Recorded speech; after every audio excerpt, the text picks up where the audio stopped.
Welcome to mega 9 TV.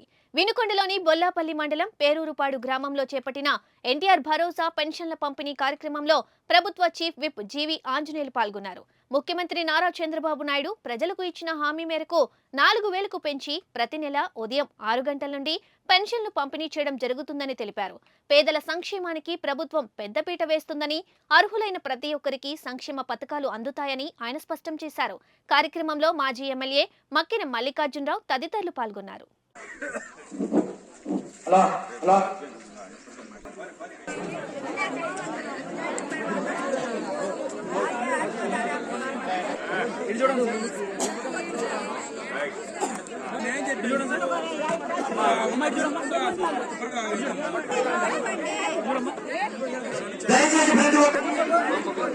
ఈ pension distribution కార్యక్రమంలో పాల్గొన్న ప్రతి ఒక్కరికి, మా మహిళా తల్లులకి అందరికీ పేరు పేరు హృదయపూర్వక నమస్కారం తెలియజేస్తున్నాం. ఈ రోజు ప్రజలందరూ సంతోషంగా ఉన్నారు. గతంలో చూసాం 5వ తారీఖు వచ్చిందో తెలియదు, 10వ తారీఖు వచ్చిందో తెలియదు, ఎప్పుడు ఇస్తారో తెలియదు. ఈ రోజు మాత్రం ముఖ్యమంత్రి గారు చంద్రబాబు గారి ఆదేశాల ప్రకారం ఉదయం 5ంటికి 6ంటికి వచ్చి తలుపు కొట్టి, అయ్యా నీ పెన్షన్ ఇదో డబ్బులు తీసుకొని ఇంటికి వచ్చేస్తున్నారు.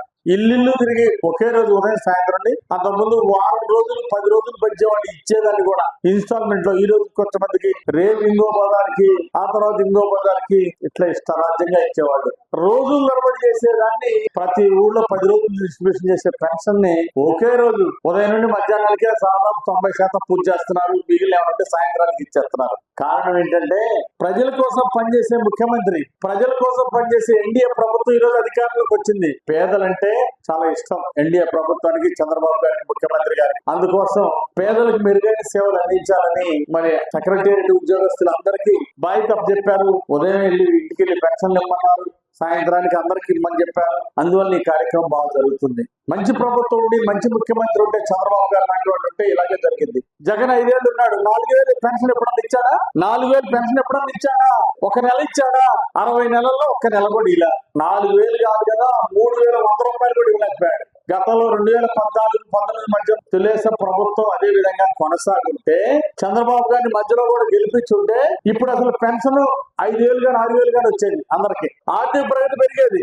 డబ్బులు సంపాదించిన వాళ్ళు ఏం చేస్తారు? ఇంక 2 ఎకరాలు పొలం కొనుక్కుంటారు, బ్రహ్మాండమైన ఇల్లు కట్టుకుంటారు. అంతేనా కాదా?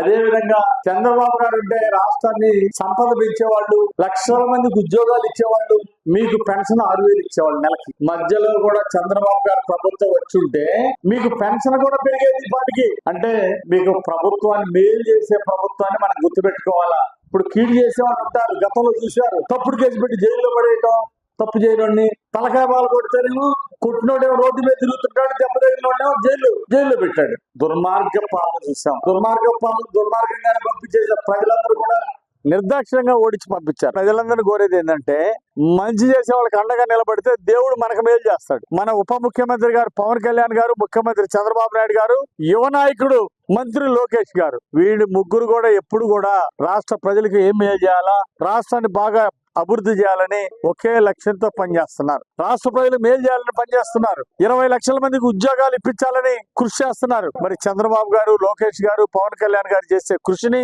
ప్రజలు గుర్తించాలా, మీ అందరూ ఆశీర్వదించాలి. మంచి ప్రభుత్వాన్ని ఆశీర్వదిస్తే భవిష్యత్తులో మళ్ళీ మీ పెన్షన్ 6,000 అవుద్ది. నీ 5 మళ్ళీ వచ్చేసారి కూడా మళ్ళీ ఎన్డీఏ ప్రభుత్వం వస్తుంది. మళ్ళీ ముఖ్యమంత్రి చంద్రబాబు గారు మళ్ళీ ఎన్డీఏ ప్రభుత్వాన్ని మళ్ళీ గెలిపిస్తారు ప్రజలు.